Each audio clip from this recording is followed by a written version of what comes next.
జీవితంలో పడరాని కష్టాలు పడుతూ చివరికి విసిగిపోయి కొంతమంది తమ ప్రాణాలను తీసుకుంటుండడం చూస్తున్నాం.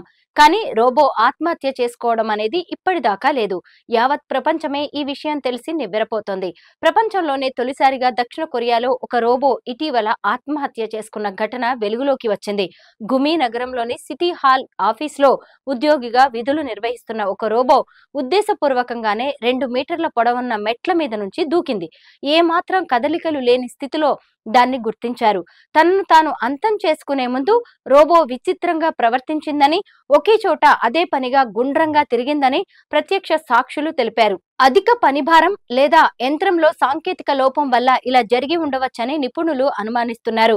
ఈ ఘటనను దేశంలోనే తొలి రోబో ఆత్మహత్యగా స్థానిక మీడియాతో పాటు నెటిజన్లు అభివర్ణిస్తున్నారు.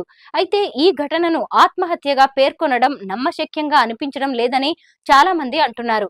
ఎందుకంటే రోబోలకు భావోద్వేగాలు ఉంటాయా? తమను తాము అంతం చేసుకునే సామర్థ్యం ఉండనందున ఇది ఎలా జరిగి ఉండవచ్చనే ప్రశ్నలు వ్యక్తమవుతున్నాయి. రోబో కదలికలకు దోహదపడే నావిగేషన్లలో లోపాలు, సెన్సార్ల వైఫల్యం, ప్రోగ్రామింగ్ లో బగ్ వల్ల రోబో ఇలా విచిత్రంగా ప్రవర్తించి ఉండవచ్చన్న చర్చ కూడా నడుస్తోంది.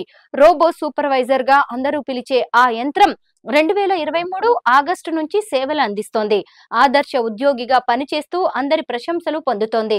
సివిల్ సర్వీస్ ఆఫీసర్ పేరిట దానికి ఓ ఐడి కార్డు కూడా ఉంది. ఉదయం 9 గంటల నుంచి సాయంత్రం 6 గంటల వరకు రోజువారీ పత్రాల బట్వాడా, స్థానికులు కోరే సమాచారం వెల్లడి, నగర ప్రమోషన్ వంటి కార్యకలాపాలను రోబో చురుగ్గా చేసేదని ఓ అధికారి తెలిపారు. సాధారణ రోబోలు ఒకే అంతస్తులో పనిచేసేలా తయారవగా ఈ రోబో మాత్రం సొంతంగా లిఫ్ట్ ఉపయోగించి వివిధ అంతస్తుల మధ్య సొంతంగా తిరిగేలాగా తయారైంది.